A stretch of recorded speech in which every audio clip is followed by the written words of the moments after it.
Ayan, dumating na yung parcel ko. Unboxing tayo, guys.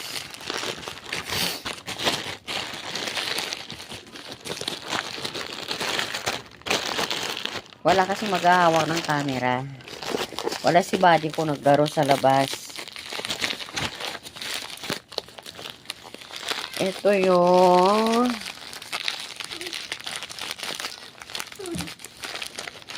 ito pala yung lumating na yung sabon ko. Ito yung terno ng serum ko, guys.